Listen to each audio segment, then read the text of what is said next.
kakababa pa lang natin dito sa Central Station dahil lilipat naman tayo ng hotel mula sa Mini Hotel Causeway Bay. Pupunta naman tayo ngayon sa Mini Central. Kaya huwag na patikirin pa. Tara, samahan niyo ako.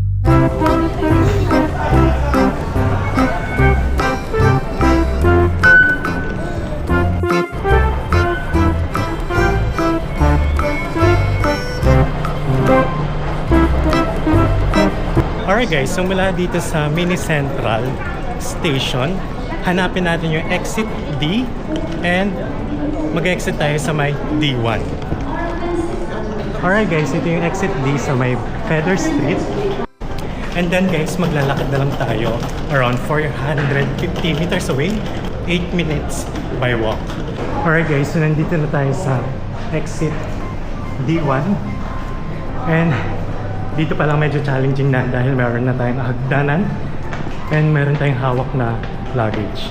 At ito na yung mismong exit. Alright guys, so mula dito, nasa 7 minutes lang ilalakarin natin or 350 meters away. Alright guys, so kanina nandito tayo, so nakatawid na tayo at nandito na tayo sa may Windham Street. And guys, nakikita nyo itong hagdanan na to. Ito yung lalakarin natin habang dala-dala natin yung ating maleta. So tara!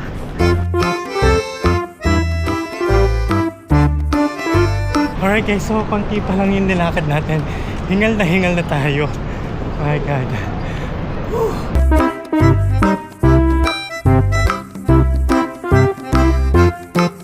Alright guys, nagpapawisan na tayo. Ay, grabe. Parang good decision talaga na hindi sumama yung mama ko. Dahil ang tindi ng nilalakaran. Wow! Alright guys, so dito sa left side natin, ito yung akitin natin. Medyo nahihilo na ako sa sobrang taas ng nilakad natin dito. Pero kung wala tayong dalang bag, siguro hindi siya nakakapagod. Okay? And hindi pa naman tayo senior citizen para sumuko at mapagod. Pero nakaka-challenge.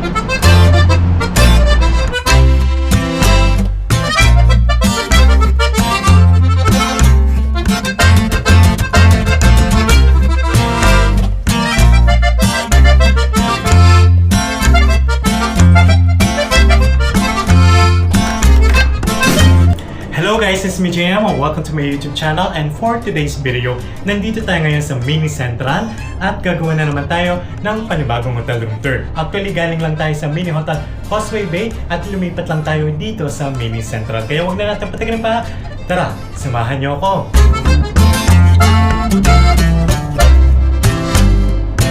Alright guys, so pagpasok natin sa ating hotel room, nandito yung kanilang mga switch. And nandito rin yung switch ng kanilang aircon. And yung kanilang TV, hindi siya smart TV. So meron din tayong mga telephone dito and socket. And yung socket dito sa Hong Kong, mag-iba sa Pilipinas. Kaya kailangan nyo bumili ng adapter kahit isa lang. And then bumili na lang kayo ng extension. Especially kung marami kayong mga gadgets na kailangan nyo i-charge. Meron din tayong electric kettle dito sa baba. Mga cups. And yung kanilang hair blower. So dito naman sa right side, meron tayo dito mga sampayan ng mga clothes or towels natin na disposable, pero wala silang hanger. And dito sa left side natin, meron tayong malaking mirror dito. And I think meron din pala siyang light, okay? In fairness guys, sobrang laki ng ating bed. And yung kanilang pillow, malambot naman. Pero mas maganda yung pillow ng Mini Hotel Causeway Bay para siyang pang 5-star hotel. Alright guys, ngayon naman ipapakita ko sa inyo yung kanilang bathroom. Kahit sobrang liit lang niya, pero sobrang linis. So meron tayong maliit na lavatory dito. Kung titignan nyo, parang kasilaki lang ng kamay ko. And ito yung kanilang toilet. And dito sa Hong Kong walang bidet, kaya meron tayong tissue dito. So in fairness, dito sa kanilang shower room, kasya naman kahit 2 tao. So it means meron naman tayong space dito. And ito yung kanilang shower na pwede natin gamitin na bidet. At meron din tayong all-in-one dito na shampoo, conditioner, body wash. And dito pala sa Mini Central, pati na rin sa Mini Hotel Causeway Bay, wala silang available na mga dental kit. And ang binibigay lang nila dito yung kanilang disposable na hand towel and bath towel. Alright guys, so kaya naman mabuksan yung hand carry luggage nyo. Pati na rin yung mga check-in luggage around 24 inches. So I think yung binigay sa ating hotel room ay para sa mga solo traveler na katulad natin. Dahil mag-isa lang tayo nag-check-in. Dahil kung napapansin nyo, yung kanilang toilet and bath, wala siyang cover, kitang-kita hanggang sa loob. Pero meron tayong curtain dito, banda sa may shower room nila na pwede natin ibaba. Pero kapag magna number 2 kayo dito sa kanilang toilet, kitang-kita pa rin talaga at walang cover. So if ever kung kasama yung mga kaibigan nyo, kabarkada nyo, at magstay kayo dito, pwede kayo mag-request ng hotel room na meron cover yung kanilang toilet and bath. Alright guys, so pinubook ko pala to sa Klook at pwede nyo gamitin aking Klook promo code na JudeKlook para makakuha pa kayo ng additional na discount. At ang kinuha natin hotel room type nila ay yung kanilang mini double room na good for 2 person for only 2,600 pesos. And by the way guys, itong Mini Central ay highly recommended para sa mga budget traveler or solo traveler. 2 days ago, nakita natin sa Klook, biglang nag-sale. Umabot siya ng 2,000 pesos lang. And nung chinek natin yung Mini Hotel Causeway Bay ay nasa 1,800 pesos. Kaya agad natin pinabook yung Mini Hotel Causeway Bay at nag-stay tayo doon last night. Pero itong Mini Central, pinabook natin 1 month or few weeks before ng flight natin papunta dito sa Hong Kong. Sobrang lapit lang niya sa mga tourist spot. And later, pupuntahin natin yung mga walking distance lang. Alright guys, so sobrang ganda ng location nitong Mini Central dahil sobrang lapit lang niya sa mga tourist spot. At ang unang pupuntahin natin ay yung Tai Kwun, nasa 300 meters away, 5 minutes by walk. Alright guys, so sobrang lapit lang pala ng Lan Kwai Fong dahil ito na yung mismong Mini Central.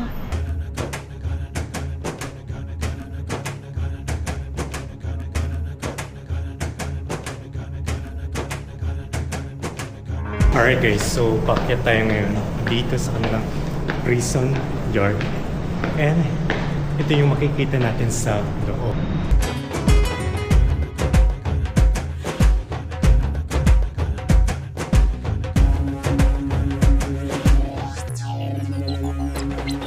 Alright guys, so dating kulungan itong area na ito. Medyo creepy yung pakiramdam. And sobrang liit lang ng mga selda. And ipapakita ko sa inyo guys. Alright guys, so parang ganito lang yung kanilang bunk bed. So sobrang heated lang talaga. And medyo nakakatakot siyang tignan.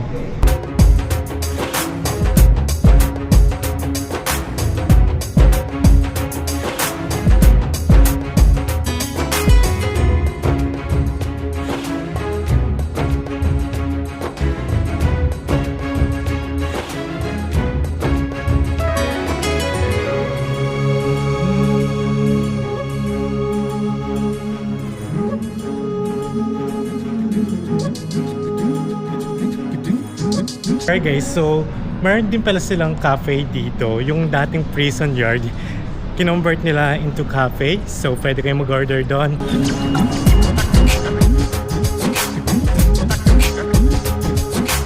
Alright guys, so sayang lang dahil late na tayo nakarating dito sa Tai Kwun.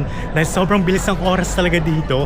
6:30 PM tayo nakarating and nagko-close sila ng 7 PM. So tomorrow, babalikan talaga natin to at i-explore pa natin yung area na hindi pa natin nakita.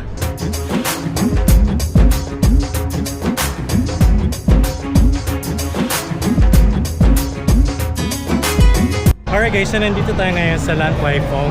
Pero ang hinahanap talaga natin ay McDonald's dahil sobrang gutom na tayo. Pero ipapakita ko sa inyo kung ano yung kaganapan dito sa Lan Kwai Fong. By the way guys, Thursday pa lang ngayon, so medyo konti lang yung tao.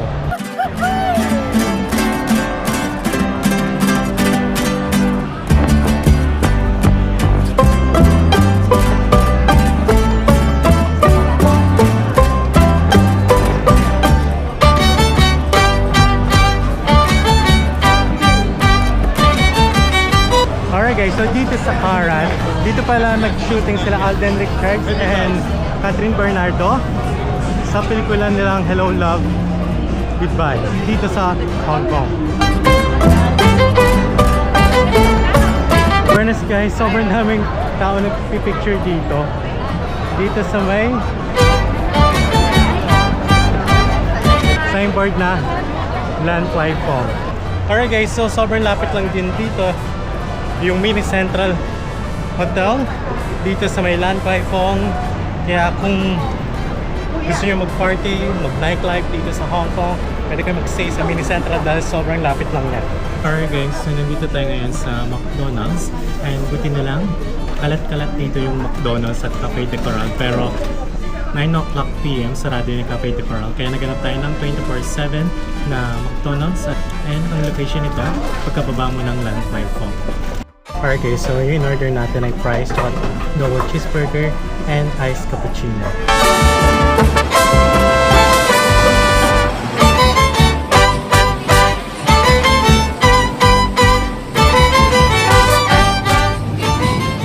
The next day.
Later. Alright guys, so kung mag-iwan pala kayo ng luggage dito after checkout, meron siyang bayad na 10 Hong Kong dollars per luggage, okay? Pero sa Mini Hotel Causeway Bay, walang bayad. Alright guys, so pa-checkout tayo dito sa Mini Central at ang kanilang checkout time ay 11 AM. And if ever naghanap pa rin kayo ng hotel dito sa Hong Kong, sa Baguio, sa Bohol, sa Cebu, sa Boracay, sa Metro Manila, at iba pang mga lugar, check mo lang yung mga ginawa kong mga hotel room tours sa aking YouTube playlist. And huwag niyo kakalimutan na gamitin aking Klook promo code ni Jude Klook para makakuha pa kayo ng additional na discount, okay? So thanks for watching! Bye!